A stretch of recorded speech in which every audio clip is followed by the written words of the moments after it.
उत्तराखंड के उत्तरकाशी में जिस तरह से पथराव किया गया और 9 पुलिसकर्मी घायल हो गए, जिस तरह से पुलिस ने लाठीचार्ज किया और करीब 20 लोगों को चोटें आई, जिस तरह से लाठीचार्ज की आड़ में कुछ लोगों ने नौटंकी की और सिर पर पट्टी बांधकर हाय तौबा मचाने लगे, इस सब से बचा जा सकता था यदि सुप्रीम कोर्ट के आदेशों का पालन किया गया होता और सत्ताधारी नेताओं के दबाव में आए बिना कानून सम्मत कार्रवाई की जाती।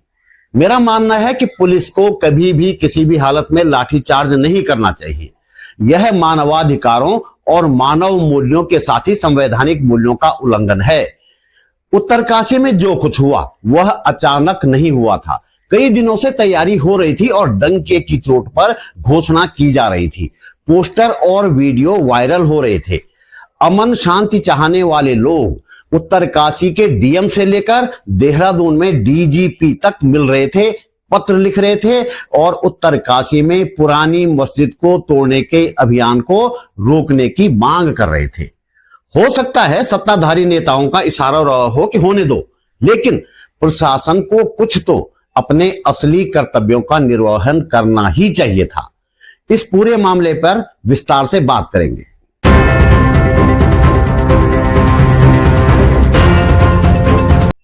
नमस्कार, बात बोलेगी चैनल पर आपका स्वागत।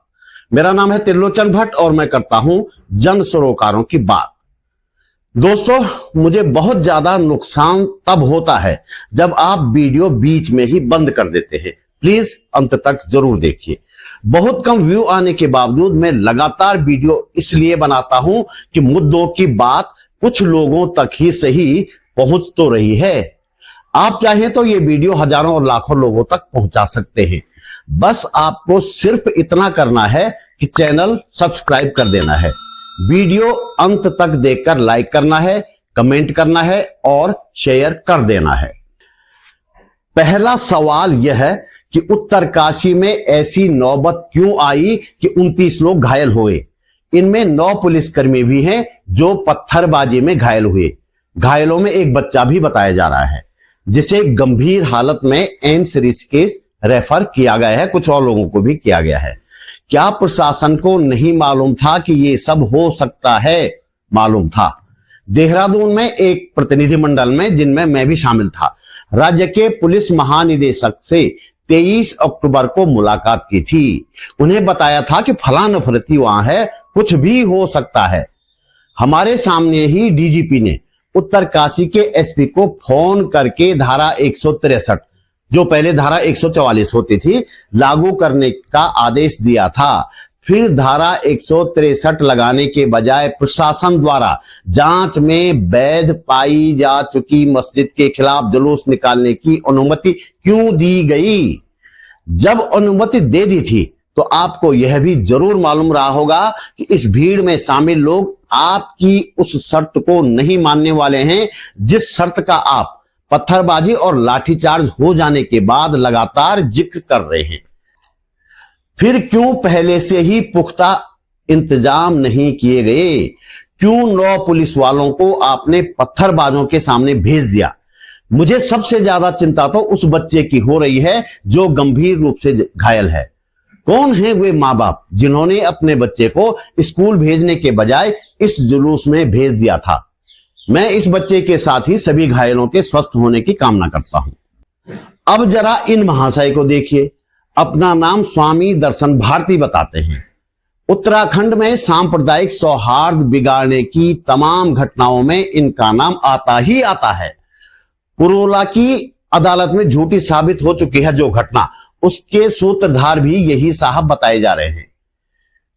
मेरे पास उत्तरकाशी में हुए लाठीचार्ज की जितनी भी फुटेज मित्रों के सौजन्य से उपलब्ध हैं और जिन्हें मैं लगातार बैकग्राउंड में दिखाने का प्रयास भी कर रहा हूं, उनमें कहीं भी ये नजर नहीं आ रहे हैं। इससे साफ है कि जैसे ही लाठीचार्ज शुरू हुआ ये सुरक्षित जगह पर चले गए थे। लेकिन इनका ये फोटो खूब वायरल हो रहा है जिसमें ये सिर पर पट्टी बांधे हुए हैं। हालांकि चोट के कहीं कोई निशान नहीं नजर आ रहे हैं। साफ सुथरे कपड़ों पर खून का एक छींट तक नहीं है। इस फोटो के सोशल मीडिया पर आते ही लोगों ने पट्टी की सच्चाई पर शक जताना शुरू कर दिया। यही चरित्र है इनका, लोग शक जताएंगे ही। लोगों ने यह भी पूछा कि वो कौन सा डॉक्टर था भाई जिसने चश्मे के बाहर से ही पट्टी बांध दी। लेकिन इस पट्टी की पोल इन्होंने खुद मीडिया के सामने आकर खोल दी। देखिए, पूज्य स्वामी जी के सर फट गया, इसका जवाब जिलाधिकारी को देना पड़ेगा। और जिलाधिकारी, पुलिस प्रशासन, जितने भी आज यहाँ दंगे कराने में जो भी लोग थे, पुलिस प्रशासन के लोग जो मिले, उन सबको यह जवाब देना पड़ेगा। सवाल यह है कि सिर पर पट्टी बांध दी तो घाव कहां है? पट्टी करने लायक घाव में तो थोड़ा बहुत खून आता ही आता है। इनके चेहरे पर, कपड़ों पर तो कहीं कुछ दिख नहीं रहा है। साफ है कि लाठी चार्ज होते ही ये साहब लोगों को पुलिस की लाठियां खाने के लिए छोड़कर खुद सुरक्षित जगह पर चले गए थे और मामला निपटने के बाद सिर पर पट्टी बांधकर आ गए ताकि लोगों को लगे कि लाठियां इन पर भी पड़ी है। ये तो हमें कहने की जरूरत नहीं कि ये किसके लिए काम करते हैं, साफ सी बात है। लेकिन मेरा एक सवाल सीधे आपसे है, क्या हमें इन जैसे लोगों से सावधान रहने की जरूरत नहीं है जो हमें लाठियां खाने के लिए झोंक कर खुद सुरक्षित निकल जाते हैं? अब जरा इनकी जिद भी सुन लीजिए। ये कहते हैं कि उत्तरकाशी में 1969 में बनी मस्जिद को तोड़ दो क्योंकि वह अवैध है। प्रशासन ने जांच करवाई तो पाया कि मस्जिद तो वैध है, किसी सरकारी जमीन में नहीं बनी हुई है, मुस्लिम समुदाय के लोगों के मालिकाना हक वाली जमीन पर है। लेकिन ये नहीं मानते भी क्यों? उत्तराखंड को नफरत की प्रयोगशाला जो बनाना है इनको।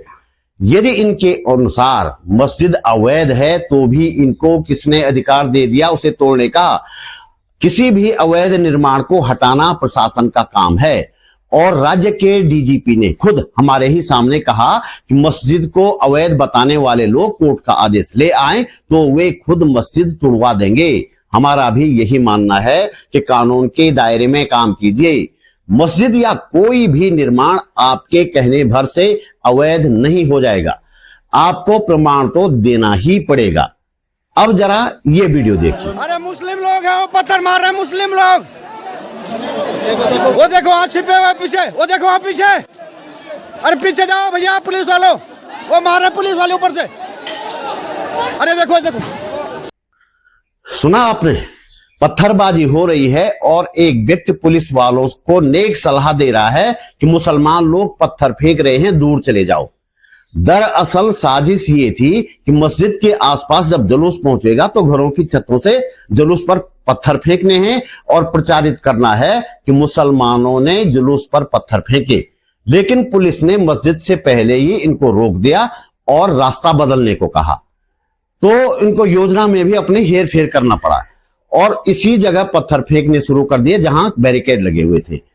इस पथराव को भी मुसलमानों के मत्थे मरने का जोरदार प्रयास किया गया, लेकिन इस प्रयास की असलियत पुलिस ने खुद ये नोट जारी करके खोल दी। जरा पढ़िए, लिखा है, पथराव के संबंध में कतिपय लोगों द्वारा सोशल मीडिया पर भ्रामक प्रचार किया जा रहा है कि विशेष समुदाय के लोगों द्वारा वहां पर पथराव किया गया, जबकि हिंदू संगठन द्वारा जुलूस के लिए निर्धारित रूट का प्रयोग नहीं किया गया। बैरिकेड्स पर उन्हें रोका गया तो भीड़ के द्वारा बोतलें और पत्थर फेंके गए। बोतलें भी फेंकी गई, केवल पत्थर नहीं फेंके गए। अब जरा एसपी उत्तरकाशी अमित श्रीवास्तव का बयान भी सुन लीजिए और तसल्ली कर लीजिए कि ये लोग नफरत फैलाने के लिए क्या क्या हथकंडे अपना सकते हैं। और हां, हो सके तो अपने बच्चों को ऐसे तत्वों से दूर रखने की कोशिश कीजिए।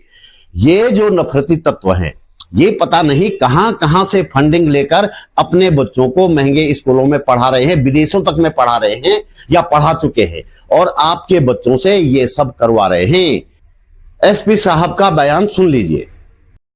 कल उत्तरकाशी में संयुक्त सनातन धर्म रक्षक संघ द्वारा एक रैली का आयोजन किया गया था।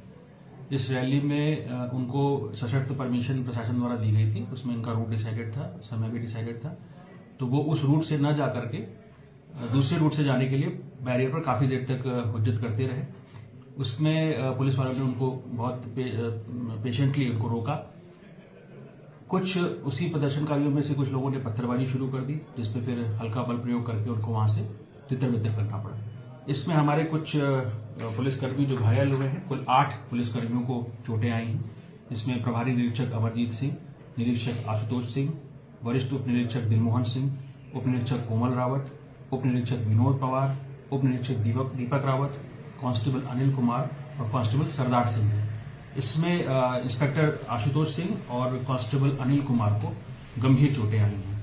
इसके अतिरिक्त कुछ प्रदर्शनकारियों को भी चोटें आई हैं, उनकी सूची अभी उपलब्ध नहीं है। तो दोस्तों, इस वीडियो में इतना ही। आप महसूस करते हैं कि इस वीडियो को बनाने में थोड़ी बहुत मेहनत की गई है और आपको इससे कुछ काम की जानकारी मिली है, तो लाइक कमेंट के साथ शेयर भी करें। यदि आप समर्थ हैं तो अपनी जेब खर्च में से एक छोटी सी राशि निकालकर आर्थिक सहयोग अवश्य करें। आप YouTube पर वीडियो के नीचे ज्वाइन बटन पर जाकर या सुपर थैंक्स पर जाकर सहयोग कर सकते हैं। डिस्क्रिप्शन में बैंक डिटेल भी है। मेरा चैनल सब्सक्राइब करें, फेसबुक पेज फॉलो करें, बातबोलेगी.com भी देखें। 24 अक्टूबर को ही देहरादून में भी एक रैली हुई, जिसे तांडव रैली कहा गया था। भू कानून को लेकर ये रैली शायद आयोजित की गई थी। इस भू कानून के बारे में भी विस्तार से बातचीत करेंगे अगले वीडियो में। नमस्कार।